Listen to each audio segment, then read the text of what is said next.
الحمد للہ رب العالمین والصلاة والسلام علی سید الرسل وخاتم النبیین وعلی آلہ واصحابہ الطیبین الطاہرین اما بعد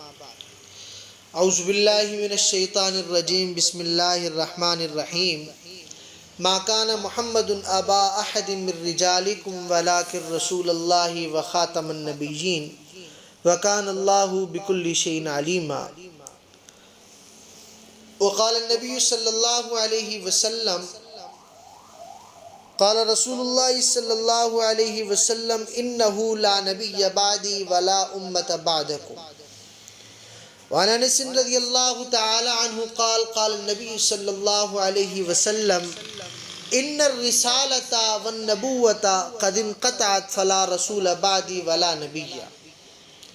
صدق اللہ العظیم وصدق رسولہ النبی الکریم۔ نہ جب تھا نہ اب ہے نہ ہوگا میسر، نہ جب تھا نہ اب ہے نہ ہوگا میسر، شریک خدا اور جواب محمد۔ تعالی اللہ ذات مصطفیٰ کا حسن لاسانی، کہ جس میں جمع ہے یکجا تمام اوصاف انسانی۔ حسینوں میں حسین ایسا کہ محبوب خدا ٹھہرا،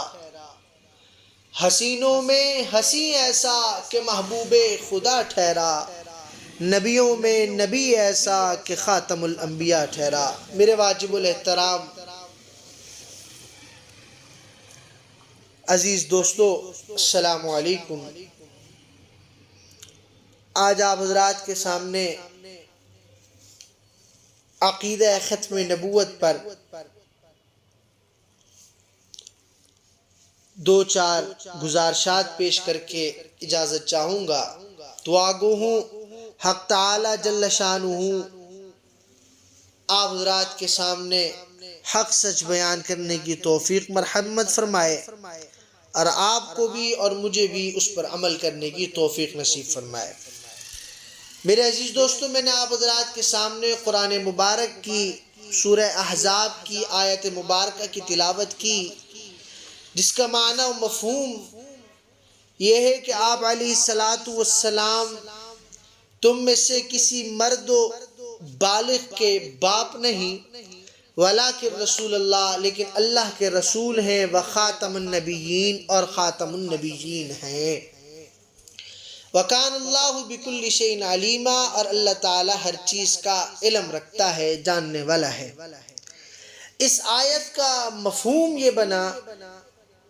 کہ حضور علیہ السلام کے بعد کسی قسم کا کوئی پیغمبر، کوئی نبی نہیں آنا۔ میرے دوستو، حافظ ابن کثیر رحمۃ اللہ علیہ اپنی تفسیر میں لکھتے ہیں کہ نبی کا لفظ عام ہے، یعنی نبی اس کو کہا جاتا ہے، نبی وہ کہلاتا ہے جو اپنے سے پہلے والے پیغمبر رسول کی کتاب اور شریعت کو آگے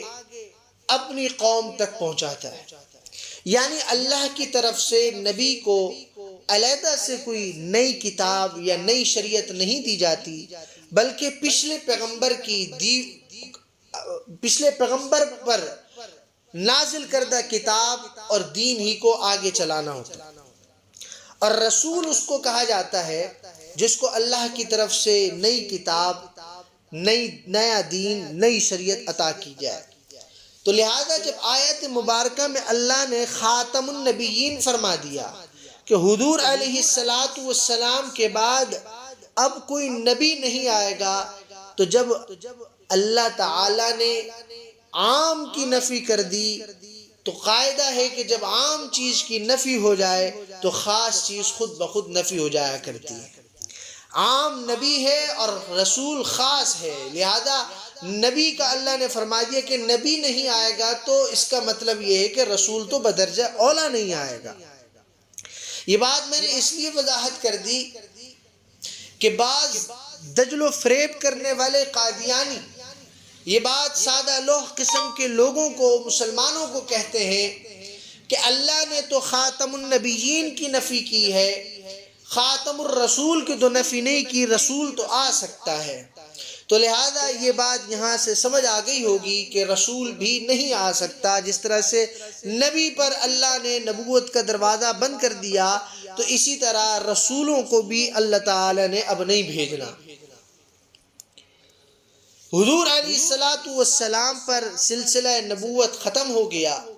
حضور علیہ السلام کو اس دنیا میں وصف نبوت کے ساتھ متصف کیا اللہ نے۔ اب آپ کے بعد کسی جن و انس میں یہ وصف نبوت پیدا نہیں ہو سکتی۔ کوئی جن و انس حضور علیہ السلام کے بعد نیا نبی نہیں بن سکتا۔ اگر کوئی نبوت کا دعویٰ کرے تو وہ نبی نہیں ہوگا، وہ دجال اور کذاب ضرور ہوگا۔ حضور علیہ السلام کے بعد کسی قسم کا نیا نبی، نئی شریعت، نہ ذلی بروزی، کسی قسم کا کوئی نبی نہیں آنا۔ اللہ تبارک و تعالی نے قرآن کریم میں اگلی آیت میں فرمایا وَكَانَ اللَّهُ بِكُلِّ شَيْءٍ عَلِيمًا، اللہ تعالیٰ ہر شے کو جاننے والا ہے۔ اللہ تعالیٰ کے علم میں تھا کہ حضور علیہ السلام کی وفات کے بعد سادہ لوگ قسم کے مسلمانوں کو گمراہ کرنے کے لیے لوگ آئیں گے اور نبوت کے دعوے دار ہوں گے حضور علیہ السلام کے بعد، تو اللہ کے یہ علم میں تھا، اسی لیے اللہ تبارک و تعالی نے اس قرآن کریم میں 100 سے زائد مرتبہ آپ علیہ السلام کی ختم نبوت کا اعلان فرما دیا۔ اور اسی طرح حضور علیہ السلام نے اپنی احادیث مبارکہ میں 200 سے زائد احادیث مبارکہ میں ختم نبوت کا اعلان کیا۔ حضرت امامہ رضی اللہ تعالی عنہ سے روایت ہے کہ آپ علیہ السلام نے حجت الوداع کے موقع پر فرمایا یا ایھا الناس، اے لوگو، عربی ہو یا عجمی ہو سب سن لو، لا نبی بعدی، میرے بعد کوئی نبی نہیں آئے گا، ولا امت بعدکم، اور تمہارے بعد کوئی امت نہیں آئے گی۔ امت بھی آخری، نبی بھی آخری، اس سے زیادہ اور کیا وضاحت حضور علیہ السلام آپ کو دیتے۔ بہقی میں حضرت عمر رضی اللہ تعالی عنہ کی روایت ہے کہ ایک اعرابی آیا اور کہنے لگا لا امنت بک حتی یؤمن لک ھذا الذب، کہ میں آپ کی تصدیق نہیں کروں گا یہاں تک کہ یہ گوہ آپ کی تصدیق کرے۔ تو حضور علیہ السلام نے فرمایا من انا یا ذب، اے گوہ میرے بارے میں بتلا۔ تو اس گوہ نے فصیح عربی میں جواب دیا جس کو میں نے کچھ اس طرح سے سمجھا، وہ کہنے لگی لبیک و سعدیک یا رسول اللہ، اے اللہ کے رسول میں حاضر ہوں، بتلائیں آپ کیا فرماتے ہیں۔ حضور نے فرمایا من تعبد، تو کس کی عبادت کرتی ہے؟ تو گوہ کہنے لگی الذی فی السماء عرشہ وفی الارض سلطانہ وفی البحر سبیلہ وفی الجنت رحمتہ وفی النار عذابہ، میں اس کی عبادت کرتی ہوں جس کا عرش آسمان میں ہے، جس کی بادشاہی حکومت زمین میں ہے، جس نے سمندر میں راستے بنائے، جس کی رحمت کی منظر جنت اور جس کے عذاب کا منظر جہنم میں ہے۔ حضور علیہ السلام نے فرمایا من انا، میرے متعلق بتلا۔ تو گوہ نے جواب دیا انت رسول رب العالمین و خاتم النبیین، آپ دونوں جہان کے رب کے رسول ہیں اور خاتم النبیین ہیں۔ تو میرے عزیز مسلمان بھائیو دوستو، ختم نبوت حضور علیہ السلام میرے آقا سید الذیشان، روح گلستان، شمع فروزاں، صاحب کون و مکان صلی اللہ علیہ وسلم کی ختم نبوت، یہ ایک ایسا اساسی اور بنیادی مسئلہ ہے کہ اس کے بغیر انسان کا ایمان اور اسلام قبول نہیں۔ وہ لاکھ دفعہ کلمہ پڑھے، وہ لاکھ دفعہ قرآن کریم کی آیات کا اقرار کرے، لیکن اگر وہ حضور علیہ السلام کی ختم نبوت کا منکر ہے تو وہ باغی ہے، وہ مسلمان نہیں ہو سکتا، وہ غدار ہے، وہ مرتد ہے اور اس کی سزا صرف اور صرف ایک ہے کہ اس کا سر تن سے جدا کر دیا جائے۔ میرے عزیز مسلمان بھائیوں،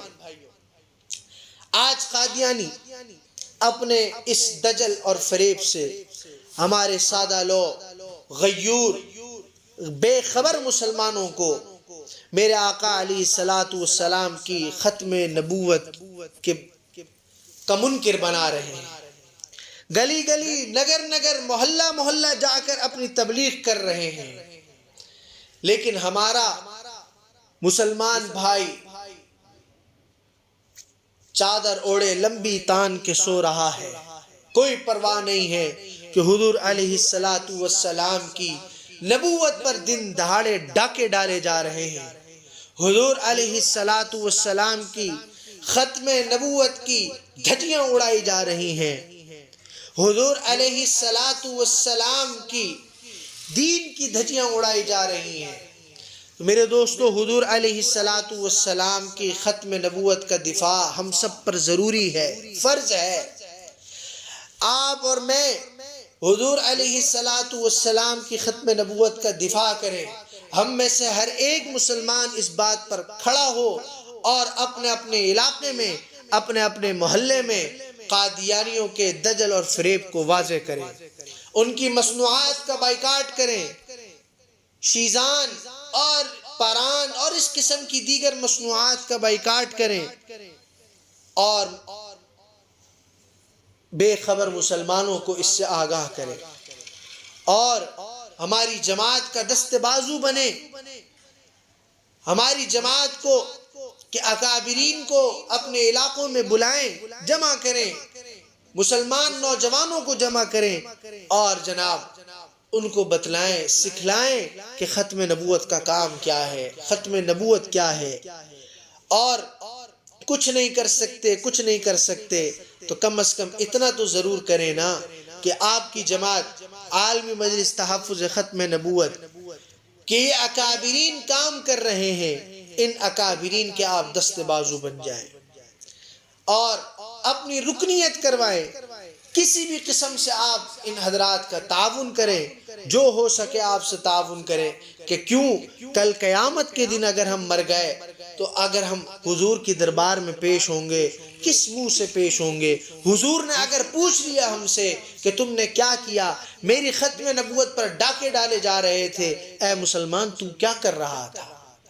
تو ہم کم از کم وہاں اتنا تو کہہ سکیں گے کہ یا رسول اللہ، آپ کی ذات کے تحفظ کے لیے، آپ کی ختم نبوت کے تحفظ کے لیے یہ ایک جماعت کام کر رہی تھی اور ہم نے اس جماعت کا ساتھ دیا تھا، ہم اس جماعت کے دستے بازو بنے تھے، ہم نے اس جماعت کی بات پر لبیک کہا تھا، اس جماعت نے جو حکم دیا تھا ہم نے سر آنکھوں پر کر کے حضور علیہ الصلوۃ والسلام آپ کی نبوت کی حفاظت کے لیے ہم نے کام کیا تھا۔ تو اگر ہمارے نامہ اعمال میں کچھ نہیں ہوگا، یہی ایک عمل ہمیں یقین ہے، ہمیں امید ہے کہ حضور علیہ الصلوۃ والسلام ہمارے اس عمل کی بنیاد پر ہماری شفاعت فرمائیں گے اور ہم کل قیامت کے دن سرخرو ہو جائیں گے۔